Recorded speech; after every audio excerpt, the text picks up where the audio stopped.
Hey guys, it's Nat. My question for today is, what is the Toto effect? Do you have it?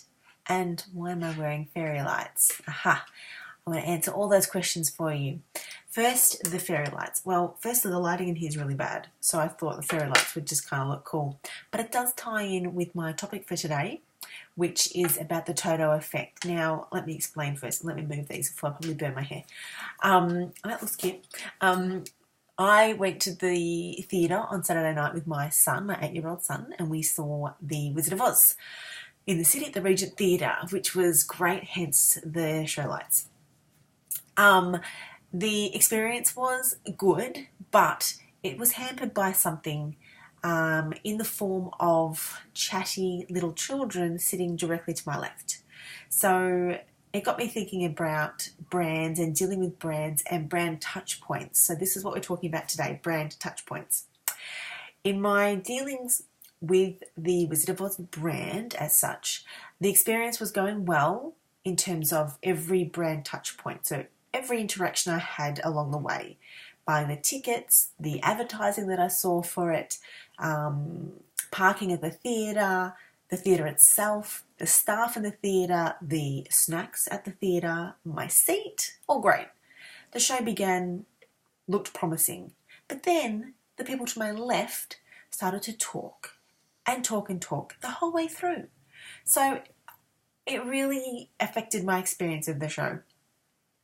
I tried to do a little subtle kind of, glance to the left, and then it became a bit of a glare, and then it was a shh, but they didn't get it. So unfortunately, for 95% of the show, I was kind of sitting in my seat like this, just kind of scowling to the side, ruined the experience. The other 5% of the show, however, I was sitting there like this. Aww. And this is what I'm calling the Toto effect, because Toto, we all know the story of Wizard of Oz, Toto the dog, is a real dog in the show. A very cute, very well-trained little dog come on the stage and do exactly as he was told. And it's amazing how entertaining it is to see a little dog on the stage just sit on a stack of hay.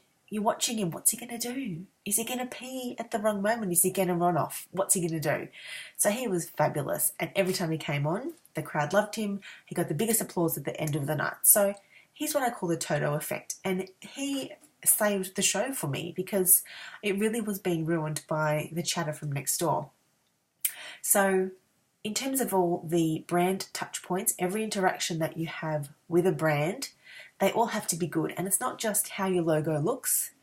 It's everything from how you interact with customers on the phone, your website, how well does your website work, how are your staff treating the customers, if you've got a shop, how does your shop look, how is the merchandise, everything to do with your brand. So there's lots of opportunity there for things to go wrong. We don't want things to go wrong, we want everything to go right. And what you want to do is you want to play up your Toto effect as much as possible. To give you an example, my Toto effect, I'll give this some thought, is that moment, let me fix my lights, is that moment when I deliver the final piece of artwork to my clients and they open it and they're, wow, it's everything that they wanted. It reflects who they are, their business, looks fantastic, they're super happy. That's the moment where, I'm in lights and everything is great and I'm Toto.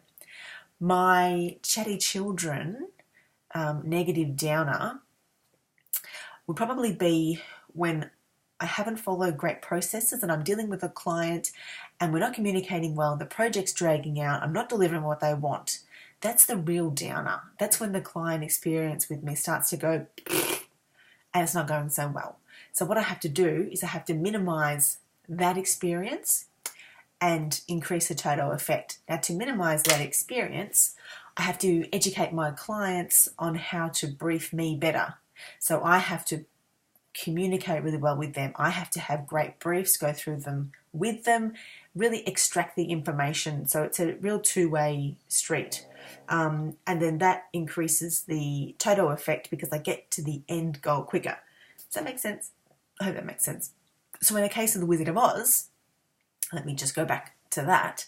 I realise it's difficult for the Wizard of Oz brand to control what everyone in the audience is doing. but it is possible that for them to educate their customers a little bit better. So at the start of the show, they say, please turn off all mobile devices, no flash photography. Why can't they add in there, please make sure your children shut up during the show? Is that too much to ask? I don't know. I don't think so. My son's 8 and he managed to sit through the whole show without talking. And I'm not saying that he's the best at everything. He's obviously not. But he was able to sit there quietly. So it's possible.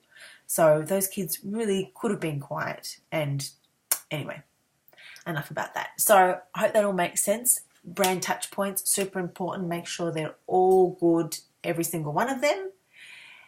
Decrease your chatty children part of your brand and increase your Toto effect and get some fairy lights happening because they really do make everything look so much better. Okay, thanks guys for tuning in. I'll see you next time. Bye.